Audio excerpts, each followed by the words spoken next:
Only consciousness exists as reality. You can unleash the power of your imagination if you understand the true meaning of this word. If you want to alter your reality or the reality of the world around you, you must understand the power of your imagination. I'll clarify the true meaning of this statement in this video, so be sure to watch the whole video. Be sure to subscribe to this channel if you want to see more videos on the law of assumption and manifestation. So let's get started. Without a doubt, Neville Goddard is the best teacher of modern manifestation, and the reason is that his writings and lectures are both filled with extremely great, thought-provoking content. It sparks discussion and has helped a lot of people make life-changing decisions. You are reminded of your power and the energy you have created via your ideas and imagination when you hear this statement. For this reason, the things we see around us have no purpose or worth if there is no imagination or thought. This is so since everything comes from one's imagination. If there was no imagination, nothing would happen or have an occurrence.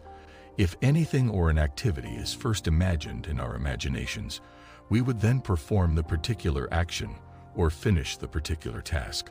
Let's make things simple. How we act is controlled by our thinking. I would want to include an explanation from Neville Goddard. Remain committed to the fact that your consciousness, your ins, and your awareness of being aware is the only truth. It is the rock on which all events can be characterized. He advises, there isn't any other reason but that. I am not aware of a specific definition of a phenomenon that states everything is conscious. If there is disaster in my world, it is all my fault. I created the light and the joy, if there is any. Nothing else exists if you are unable to locate a cause that is not related to your consciousness. Your environment acts as a big mirror that constantly reflects who you are back to you. These are not any of my words. These amazing statements were made by the men who made the discovery that consciousness is the sole reality. I embody this understanding of who you are as a person. Beyond yourself, your impact on the universe is interconnected with and affects the world around you.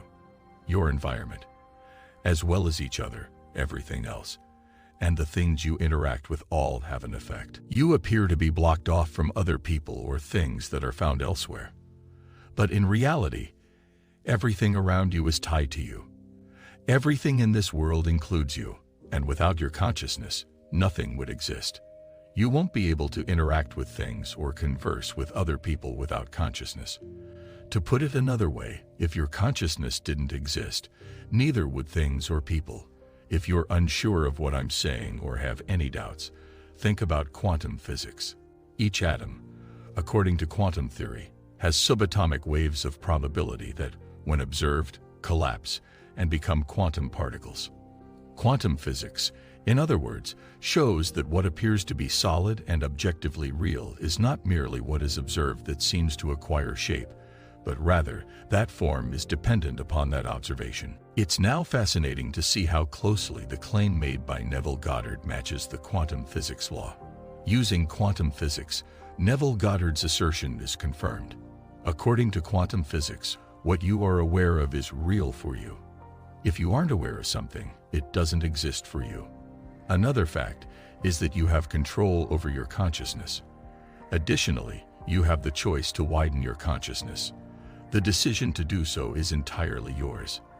Whatever you think about the circumstance, you will experience the same thing. For instance, if you choose to acknowledge the rudeness of others toward you, you will unavoidably encounter conflict. On the other hand, if you choose to thank others for their compassion toward you, they will treat you well. It follows that your choice of thinking will determine whether you receive a reward or a punishment, since there is no such thing as judging God. Instead, only your consciousness has the power to reward or punish you. Your life is impacted and affected by the choices you make. What you are aware of and what you choose to concentrate on both have an impact. Once you completely understand this, you'll be able to recognize how much potential and impact you possess. Here, Neville Goddard confirmed the proverb, God and man are one. Given that closeness implies separation, if God and man are one, God cannot possibly be both close and distant at the same time. One can inquire, what is God? God is human consciousness, knowledge, and I am Him.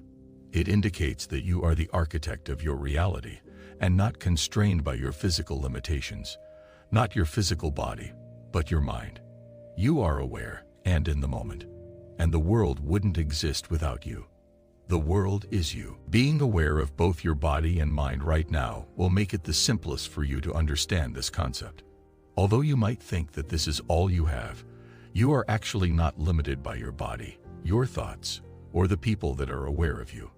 Through consciousness, you become aware of oneself. You are conscious of it. You couldn't think or imagine if you were just a body with no mind. You are only conscious of and respectful of your body and its capabilities, though, because you are a person with a mind in addition to a body. However, you are not aware of how brilliant your mind is. Your mind is more powerful than your physical body. Humans have the capacity to transcend their physical selves, minds, and thoughts. Additionally, you can teach your mind to concentrate on the things you want to come to pass in your life in order to discipline or educate your body to pay attention to what you want it to. You can summon anything you want to experience with your consciousness, even if you desire to have an out-of-body experience in order to experience something more spiritual. It's important to remember that Neville Goddard and many of his students have gone through similar circumstances. It's neither difficult nor rare. By paying attention to them, you can bring these sensations into your awareness. After such an interaction, you will also understand that you are not constrained by a body and a soul. Another Neville Goddard quote that addresses the relationship between time and consciousness is provided here. Man is such a slave to time that if he adopts a state of awareness that is not currently visible to the world and that state does not immediately embody itself, he loses faith in his unseen claim, drops it right away, and returns to his former static condition of existence. There is no past, present, or future in his view. Reality just exists in the here and now, as you can see. There is only the present now because your mind perceives time differently than reality does. Books provide the impression of having a story and a timeline when you quickly turn the pages, but life is really only the present moment. However, if you stop turning the pages, you'll see that time has stopped and each page will stand still. Turning the pages is the only way to acquire the sense of a before and after. In actuality, though, every page is open at the same time. We all experience the illusion of the past and future in life. However, we are living in the present because we are here right now. In the present, everything is real. Creation is complete. Everything has already been created. So all we need to do is choose what we want to experience, receive, or experience. Everything you desire has already come to pass. Anything you can imagine probably already exists. If you want to create anything, including any circumstance, someone, or experience, you only need to consciously arrive at that condition. If you don't now possess something, you have not yet arrived at the point where you will.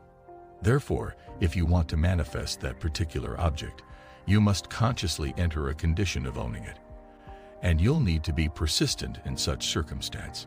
Your objective will be achieved after you execute that step. However, if you are persistent in wanting to have it realized, your desire won't manifest. Imagine it in your thoughts and assume it as a given before trying to manifest it in the third-dimensional world. After that, incorporate it into your awareness and consciousness. Therefore, don't be deceived into believing that everything already exists by what is or isn't imaginable. Creation is complete.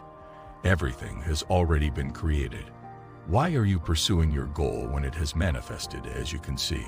You can experience the state in which your goal has been fulfilled by just changing your state of mind. That is what you must do. This is what is meant when someone says consciousness is the sole reality.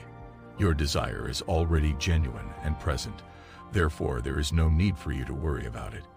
When the time is right, you will realize it is there. But you must be persistent and instill it in your thoughts if you want it to materialize, as consciousness alone constitutes reality. Therefore, you must be conscious of your desire. You must maintain a condition that is consistent with your desire for it to naturally manifest in your life. It is simple and easy to do. If you enjoyed this video, please hit the like button and don't forget to subscribe to our channel for many more amazing videos. Take care and enjoy.